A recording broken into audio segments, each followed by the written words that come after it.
नमस्कार दोस्तों, स्वागत है आपका नॉलेज गुरु 1602 यूट्यूब चैनल पर। दोस्तों, पिछले वीडियो में हम लोगों ने बाल विकास की श्रृंखला के अंतर्गत संवेगात्मक विकास बालक का किस तरह से होता है इसका अध्ययन किया था।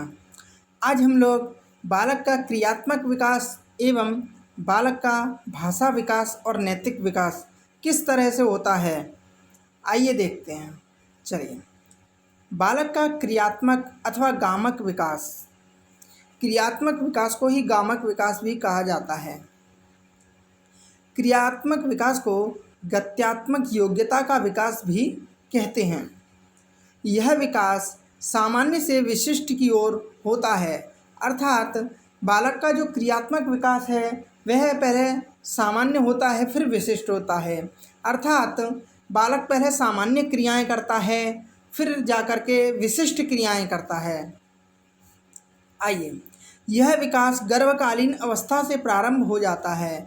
बालक जो है क्रिया करना, क्रिया यानी कि किसी भी तरह से हाथ पैर हिलाना इत्यादि भी क्रिया के अंतर्गत ही आता है।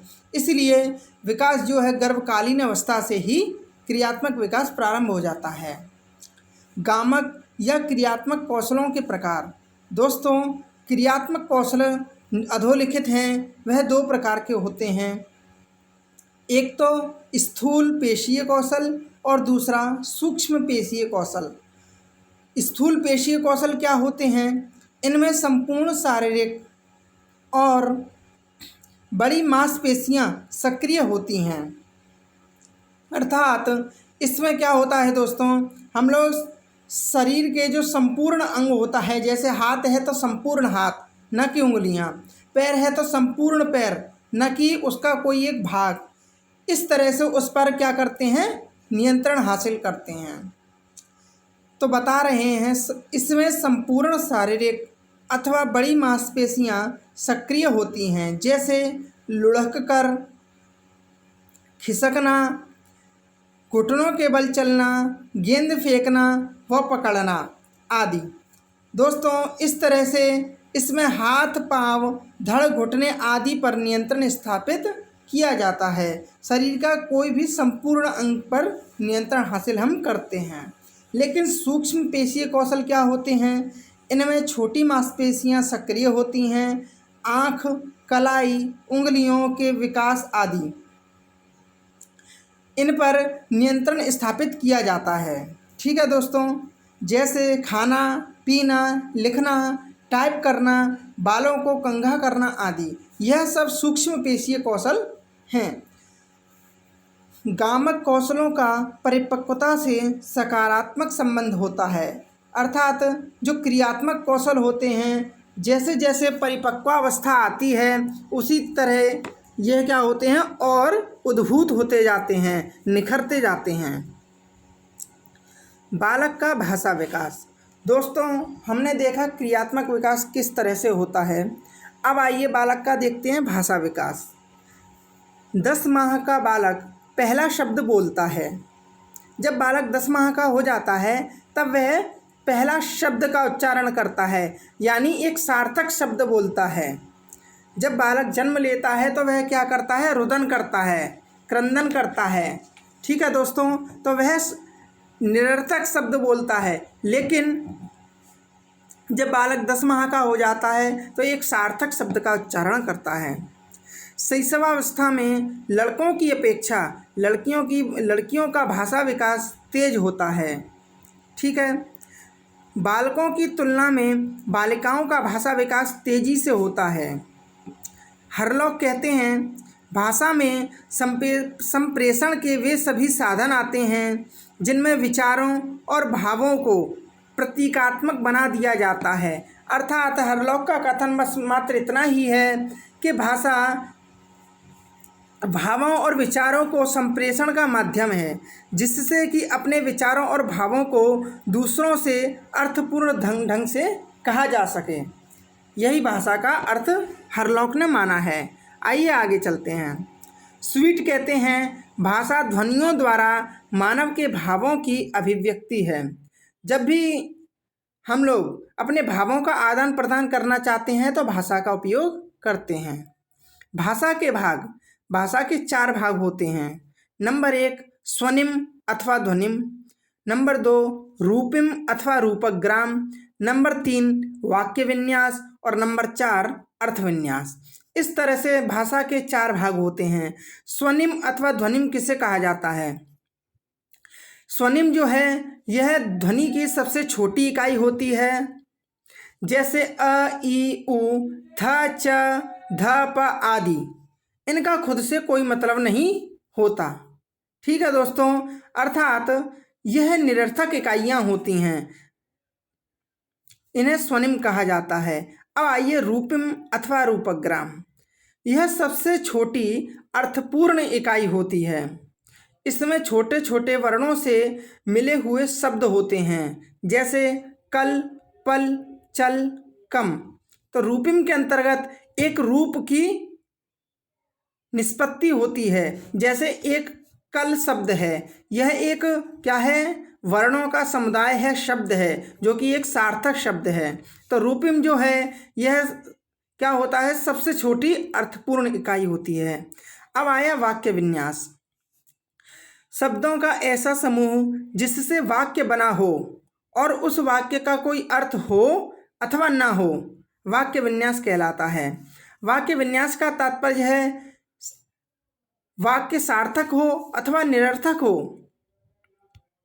सिर्फ अगर वाक्य है तो वाक्य विन्यास कहलाएगा। जैसे श्यामा चाय खाती है, यद्यपि यह वाक्य निरर्थक है तथापि वाक्य विन्यास के अंतर्गत आता है। क्यों? क्योंकि हमें सिर्फ वाक्य विन्यास के अंतर्गत एक वाक्य की आवश्यकता होती है, चाहे वो सार्थक हो अथवा निरर्थक। अर्थ विन्यास। अर्थ विन्यास के अंतर्गत वह वाक्य आएगा जो सार्थक होगा, अर्थात अर्थपूर्ण वाक्य ही अर्थ विन्यास के अंतर्गत ग्रहण किया जाता है। जब वाक्य में सभी अर्थपूर्ण शब्द हों, जैसे श्यामा चाय पीती है, यह वाक्य अर्थपूर्ण भी है और संपूर्ण एक वाक्य भी है, इसलिए इसको अर्थ विन्यास कहा जाता है। तो दोस्तों, हमने भाषा के कितने भाग होते हैं? 4। स्वनिम, ध्वनिम। स्वनिम उसको कहा जाता है जो कि क्या होते हैं? भाषा की सबसे छोटी इकाई होती है, जो कि निरर्थक होती है। रूपिम अथवा रूपकग्राम, यह क्या होते हैं? सबसे छोटी अर्थपूर्ण इकाई कहलाती है। ठीक है। वाक्य विन्यास के अंतर्गत वाक्य होगा, चाहे वो सार्थक हो अथवा निरर्थक, लेकिन अर्थ विन्यास के अंतर्गत वाक्य होगा जो कि सार्थक ही होगा। आइए आगे चलते हैं। भाषा सीखने के साधन। भाषा किस तरह से सीखी जाती है, अर्थात भाषा किस प्रकार सीखी जाएगी? देखिए दोस्तों, अनुकरण करके भाषा सीखी जाती है। अनुकरण का तात्पर्य होता है नकल करके। जब बालक जन्म लेता है तब वह अपने आसपास के वातावरण, माता पिता इत्यादि को देख करके जिस तरह से वह शब्द उच्चारण करते हैं, उसी तरह से उनका उच्चारण देख करके, अनुकरण करके सीखता है। खेल में भी बालक क्या करता है? भाषा सीखता है। कहानियाँ सुनना, कहानी सुनने से भी भाषा का विकास होता है। वार्तालाप, जब आपस में तर्क वितर्क वार्तालाप करते हैं तब जा करके भाषा विकास होता है। और प्रश्नोत्तर, जब प्रश्न और उत्तर पूछे जाते हैं तब भी भाषा विकास होता है। भाषा के प्रकार। दोस्तों, हमने ऊपर भाषा के भाग देखे थे जो कि 4 थे। अब हम देख रहे हैं भाषा के प्रकार। भाषा 3 प्रकार की होती है। एक तो होती है मौखिक, कहिए अथवा वाचिक। मौखिक भाषा से आप तात्पर्य समझ रहे हैं। मौखिक भाषा वह होती है जो मुख से बोली जाती है स्पष्ट रूप से, चाहे वो सार्थक हो अथवा निरर्थक। दूसरी होती है सांकेतिक भाषा। सांकेतिक भाषा वह होती है मात्र चिन्ह दिखा करके अथवा किसी संकेत के द्वारा जिसके अपने भावों को व्यक्त किया जाता है, वह सांकेतिक भाषा कहलाती है। और तीसरी होती है लिखित भाषा। लिख करके जिसको हम स्पष्ट करते हैं भावों को, उन्हीं को लिखित भाषा भी कहा जाता है। जैसे हम और आप पढ़ रहे हैं लिखित भाषा में। आइए दोस्तों, भाषा के चरण। भाषा के भाग देखे 4। भाषा कितने प्रकार की होती है? 3 प्रकार की। अब भाषा के चरण। भाषा के चरण होते हैं क्रंदन अथवा रोना। रोने से भी एक भाषा की ध्वनि हमें क्या होती है? श्रवण होती है। दूसरा बबलाना या बालापन। जब बालक होता है तो एक तरह से बबलाता है, तब भी हमें भाषा का श्रवण होता है। और अंग विक्षेप अथवा हाव भाव के द्वारा भी एक क्या होता है, भाषा का ज्ञान होता है। भाषा विकास का सिद्धांत, यह दोस्तों भाषा विकास के अंतर्गत संपूर्ण टॉपिक में यह सबसे इम्पोर्टेंट टॉपिक है, इसको आप एक तरह से रट लेंगे। भाषा विकास का सिद्धांत नोम चॉम्स्की ने दिया था। इनके अनुसार भाषा विकास की जन्मजात योग्यता होती है, अर्थात भाषा विकास जो होता है वह जन्मजात ही होता है, न कि वातावरण के द्वारा। अर्थात नोम चॉम्स्की मानते हैं भाषा विकास जो होता है जन्मजात होता है, अर्थात भाषा का विकास जन्मजात योग्यता होती है बालक की। दोस्तों यह पंक्ति बहुत ही इम्पोर्टेंट है, क्योंकि हमसे पूछा भी जाता है कि नोम चॉम्स्की के अनुसार भाषा विकास किस तरह से माना जाता है, तब आप उत्तर देंगे कि जन्मजात। ठीक है दोस्तों, बच्चे जिस किसी भाषा को सुनते हैं उसके व्याकरण को सरलता से सीख लेते हैं। नोम चॉम्स्की कहना चाहते हैं कि बालक का जो भाषा विकास है वह जिस तरह से अनुकरण करता है, अर्थात बोली गई भाषा को सुनता है, उसका व्याकरण वह सरलता से सीख लेता है। ठीक है दोस्तों, अब इन्होंने यानी नोम चॉम्स्की ने भाषा सीखने के 2 नियम बताए हैं। कौन कौन से हैं? सतही संरचना का नियम और गहरी संरचना का नियम। यह भी मोस्ट इम्पोर्टेंट बात है। सतही संरचना का नियम का तात्पर्य है इसमें बोलना, पढ़ना, लिखना इत्यादि आता है। अर्थात हम जब भाषा का सामान्य रूप से प्रयोग करते हैं, जैसे भाषा को बोलते हैं, पढ़ना है और लिखना है, यह सतही संरचना के अंतर्गत आता है। लेकिन गहरी संरचना वह कहलाती है इसके अंतर्गत भाषा का गहराई से ज्ञान किया जाता है, अर्थात भाषा के व्याकरण का ज्ञान, भाषा को किस तरह से तोड़ा मरोड़ा जा सकता है, किस तरह से कर्तृवाच्य को कर्मवाच्य में, कर्मवाच्य को कर्तृवाच्य में परिवर्तित किया जाता है इत्यादि। इस सिद्धांत को जेनरेटिव ग्रामर थ्योरी कहा जाता है। अर्थात हमसे पूछा जाता है एग्जाम्स में कि नोम चॉम्स्की का जो भाषा विकास का सिद्धांत है उसको किस नाम से जाना जाता है, तब आप कहेंगे जेनरेटिव ग्रामर थ्योरी।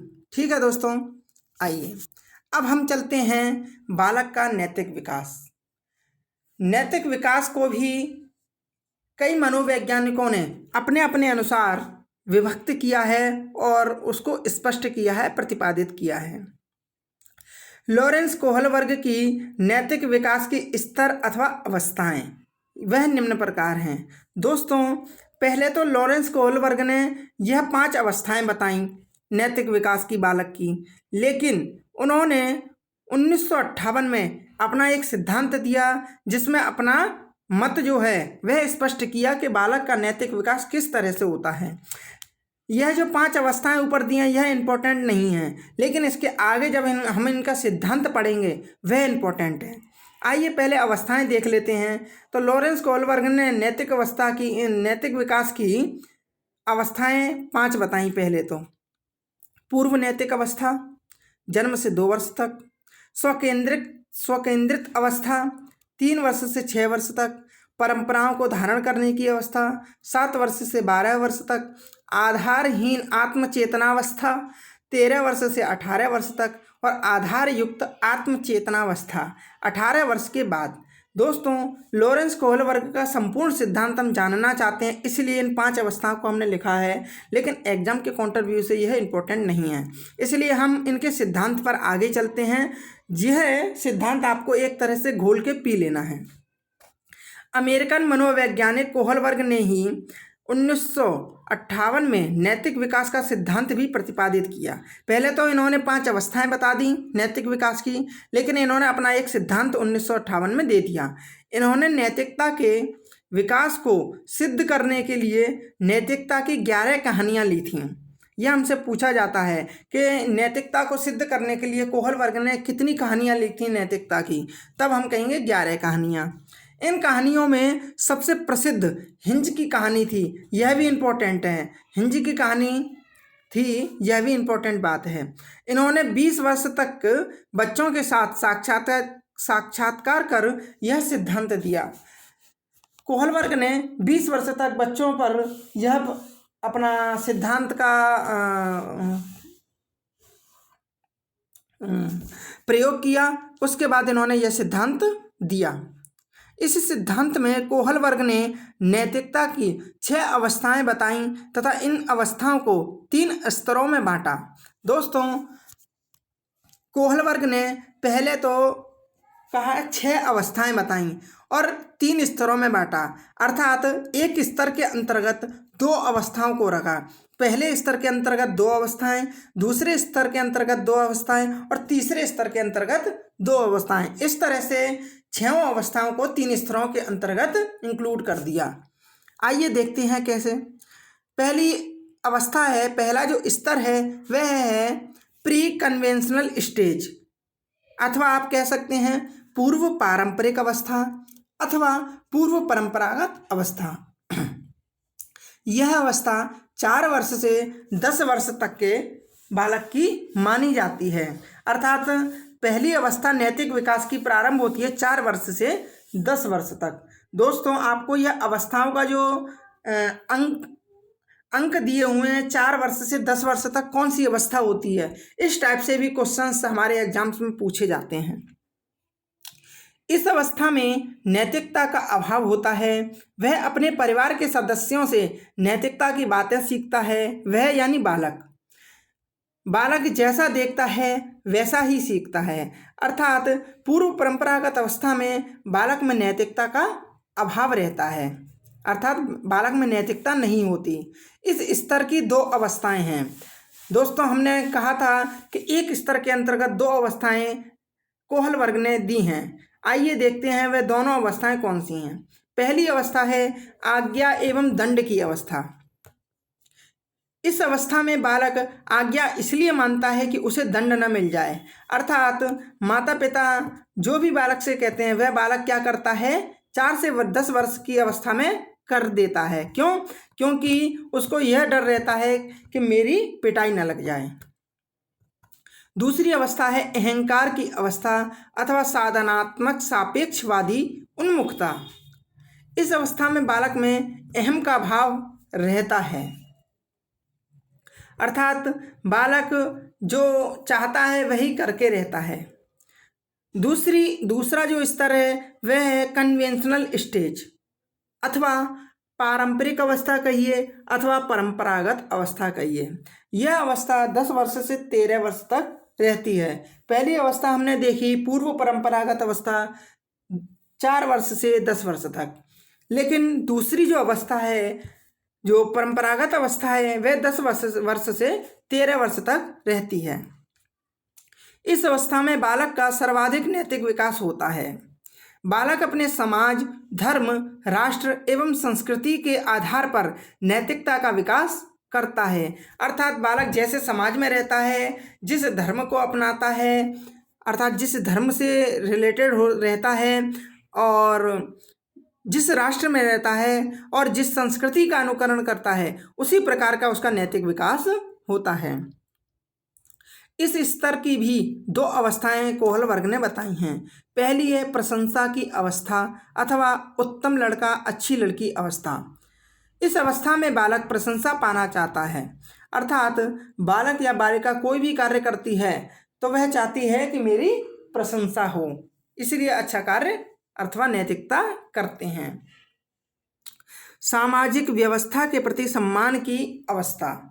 इस अवस्था में बालक समाज द्वारा निर्धारित व्यवस्थाओं तथा नियमों के प्रति सम्मान रखता है, अर्थात जो भी हमारे पूर्व के नियम बनाए गए हैं, जो भी नियम कानून हैं, उनका क्या करता है, पालन करता है इस अवस्था के अंतर्गत। इसीलिए इसको परंपरागत अवस्था कहते हैं। पूर्व परंपरागत इसलिए कहते हैं क्योंकि इसमें नैतिकता का अभाव होता है। परंपरागत इसलिए कहते हैं क्योंकि परंपरा जो बनाई गई है, अर्थात नियम कानून जो पहले से बनाए गए हैं धर्म संस्कृति में, उन्हीं का अनुकरण करता है। और तीसरी स्टेज है हमारी, स्तर है पोस्ट कन्वेंशनल स्टेज अथवा पश्चिम अथवा उत्तर पारंपरिक अवस्था, या आप कह सकते हैं उत्तर परंपरागत अवस्था। यह अवस्था 13 वर्ष के बाद की होती है। इस अवस्था में बालक का नैतिक विकास लगभग पूर्ण हो जाता है। बालक स्वयं नैतिक मूल्यों का निर्धारण करता है। अर्थात इस अवस्था में जब बालक पहुंचता है तो पूर्व में जो बनाए गए नियम हैं उनको भी बदलने की पावर रखता है। अर्थात जो सही होता है बालक उसकी तरफ जाता है, न कि जो पहले से बनाए गए नियम हैं उनकी तरफ। इस स्तर की भी दो अवस्थाएं होती हैं। पहली अवस्था होती है सामाजिक समझौते की अवस्था। अर्थात बालक को कई परिस्थितियों में समाज से समझौता करना पड़ता है, अर्थात समाज के बनाए गए नियमों को मानना पड़ता है। लेकिन विवेक की अवस्था जब होती है, इस अवस्था में बालक स्वयं के निर्णय स्वविवेक से लेता है। अर्थात जो पूर्व निर्धारित नियम है, जो भी परंपरा है पूर्व निर्धारित, उनको स्वीकार न करके जो सत्य होता है, जो सभी के लिए अच्छा होता है, वही बालक स्वीकार करता है। तो ये था हमारा कोहल वर्ग का नैतिक विकास का सिद्धांत। इन्होंने 3 स्तर दिए, उन 3 स्तरों के अंतर्गत 6 अवस्थाएं बताई। 3 स्तर थे पूर्व परंपरागत, परंपरागत और उत्तर परंपरागत। पूर्व परंपरागत के अंतर्गत उन्होंने 2 अवस्थाएं बताई। पहली थी आज्ञा और दंड की अवस्था और दूसरी थी अहंकार की अवस्था। ठीक है। और परंपरागत के अंतर्गत भी 2 अवस्थाएं बताई। पहली थी प्रशंसा अथवा अच्छा लड़का और अच्छी लड़की बनने की अवस्था, दूसरी थी सामाजिक व्यवस्था के प्रति सम्मान की अवस्था, और तीसरी अवस्था है उत्तर परंपरागत। इस अवस्था के अंतर्गत भी 2 अवस्थाएं बताई, सामाजिक समझौते की अवस्था और विवेक की अवस्था। तो दोस्तों को हमारा विश्वास है कि आपको अच्छे से कोहल वर्ग का नैतिक विकास का सिद्धांत समझ में आ गया होगा। आइए दोस्तों, अब जीन पियाजे ने नैतिक विकास के सिद्धांत के लिए क्या कहा है, आइए देखते हैं। जीन पियाजे का नैतिक विकास का सिद्धांत। जीन पियाजे ने the moral judgment of the child, यह उनकी एक पुस्तक है। इसमें बताया कि 5 वर्ष तक बालक गैर नैतिक होता है। इन्होंने नैतिक विकास को 2 भागों में बांटा है। जीन पियाजे ने नैतिक विकास को 2 भागों में बांटा। पहला, परायत नैतिकता की अवस्था कहिए अथवा परकेंद्रित उन्मुखता कहिए, नैतिक वास्तविकता की अवस्था कहिए अथवा दबाव की नैतिकता की अवस्था कह सकते हैं। यह अवस्था 2 वर्ष से 8 वर्ष तक रहती है। इसमें पियाजे ने बताया कि बड़ों को नियम के स्रोत के रूप में देखा जाता है। अर्थात जो बालक होता है वह क्या करता है कि बड़ों ने जो नियम बनाए हैं उन्हीं का अनुकरण करता है, उन्हीं की नकल करता है और उन्हीं को मानता है। बड़ों की आज्ञा पालन करना तो अच्छा, वह अवहेलना करना बुरी आदत माना जाता है इस अवस्था के अंतर्गत। अर्थात जो पुराने नियम बनाए गए हैं, जो भी पुरानी परंपराएं हैं, जैसे बड़ों की आज्ञा पालन करना तो अच्छी बात है, तो बालक अच्छा है, और अवहेलना करना बुरी आदत है, यह एक परंपरागत अवस्था मानी जाती है। और दूसरी अवस्था इन्होंने बताई स्वायत्त नैतिकता की अवस्था अथवा स्वायत्तता उन्मुखता। यह अवस्था 9 वर्ष से 11 वर्ष तक मानी जाती है। बालक स्वतंत्र रूप से सोचने व तर्क करने लग जाते हैं और नियम परिवर्तनशील हैं। अर्थात इस अवस्था में बालक स्वयं सोचते हैं क्या यह नियम सही है अथवा गलत। अगर वह गलत होता है तो बालक उसको सही करने की भी क्या करते हैं, पावर रखते हैं इस अवस्था में। ठीक है दोस्तों, आइए जैसे उदाहरण के तौर पर यदि कोई बच्चा किसी की कलम चुरा लेता है और बाद में सीढ़ी से गिरकर घायल हो जाता है, तो वह सोचता है कि ऐसा इसलिए हुआ क्योंकि उसने चोरी की थी। यह बालक की परायत अवस्था है। परायत अवस्था का तात्पर्य है बालक बड़ों के बनाए नियमों को मानता है। ठीक है, लेकिन परंतु स्वायत्त अवस्था में आ जाने पर बच्चा ऐसा नहीं सोचता, क्योंकि वह समझने लगता है कि वह इसलिए गिरकर घायल हो गया क्योंकि वह सीढ़ी पर ध्यान देकर नहीं चल रहा था। ठीक है दोस्तों, तो यह हो गई आपकी स्वायत्त अवस्था, जब बालक समझने लगता है और जो सही होता है वही करता है स्वायत्त अवस्था में। ठीक है दोस्तों, आज की क्लास यहीं रखते हैं और इसी तरह से आपकी जो बाल विकास की क्लासेस हैं निरंतर चलती रहेंगी। यदि आपको हमारी क्लास अच्छी लग रही हो तो लाइक, शेयर एवं सब्सक्राइब अवश्य करें। धन्यवाद दोस्तों।